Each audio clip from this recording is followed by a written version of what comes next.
Well, hello, everyone, and thank you for joining me. I'm Jill Bloom, Group Publisher of Roofing Contractor, and welcome to our Best of Success podcast show.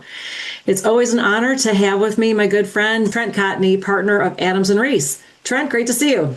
Hey, Jill, I'm glad to be here.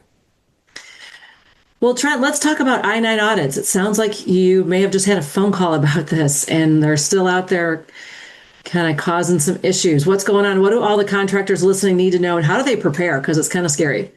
Yeah, so, we've literally had 3 or 4 dozen of these I-9 audits in the last few weeks, and, big uptick in this. Everyone, the news is the ICE raids, right? Everybody gets really concerned about ICE coming and raiding their home office or raiding their job sites. But another enforcement tool that the Department of Homeland Security and ICE has is what's known as an I-9 audit. And typically what happens, they will serve you with a notice of inspection, an NOI. That notice of inspection gives you 3 business days to produce all of your I-9s, right? And what they're going to do is they're going to look at your I-9s. They're going to determine if they were properly kept, if there were issues related to them, make sure the T's are crossed, I's are dotted.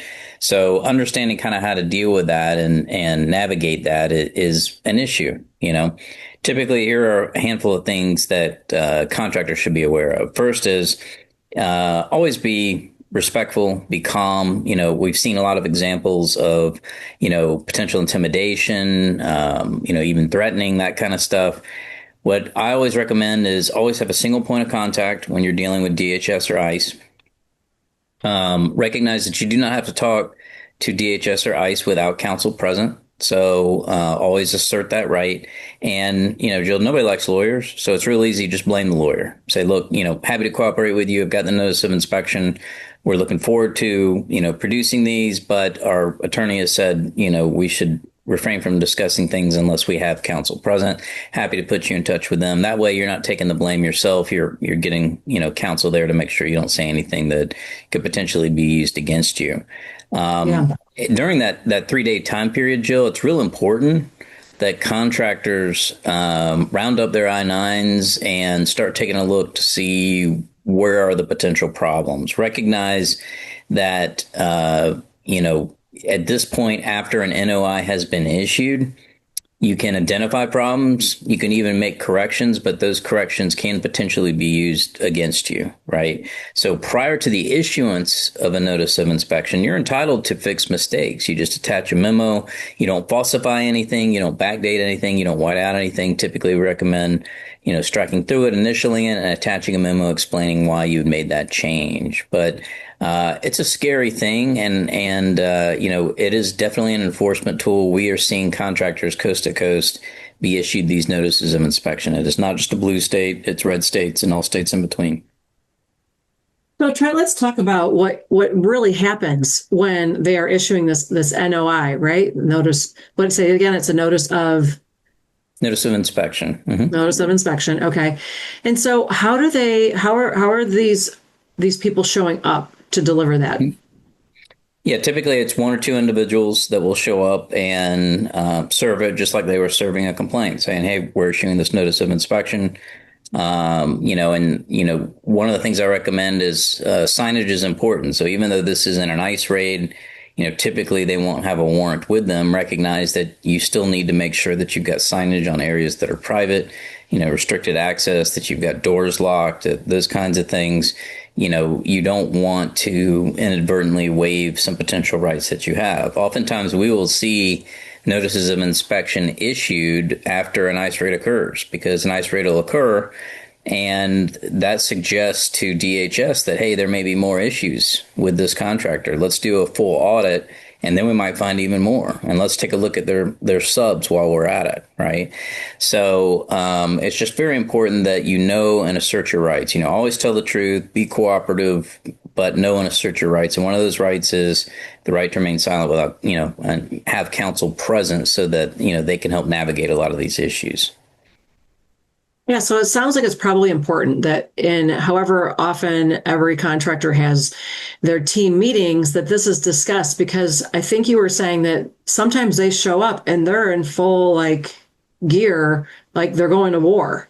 Yeah, yeah, absolutely. It can be very intimidating. And I'm a big believer, and you've heard me speak about this before, is that, training and being prepared gets rid of some of that anxiety and fear. It's the anxiety and fear that leads to stupid mistakes. So the goal is train it. Do internal I-9 audits. You should do that at least annually, if not more than that. Keep that paperwork. Make sure that you're making the corrections with the advice of counsel.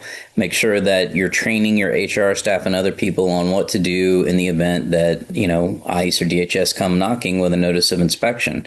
One of the things that you should be doing is looking for common mistakes, like if you're missing I-9s on people, if there are incorrect or potential fields that haven't been filled out, if there's over documentation, if they're using expired forms or the wrong form. It's those types of things, and recognize that there can be fines associated with this. If it's just a paperwork violation, it can range from a couple $100 up to $2,000 or $3,000. I think it's 272 to 2701 to be exact.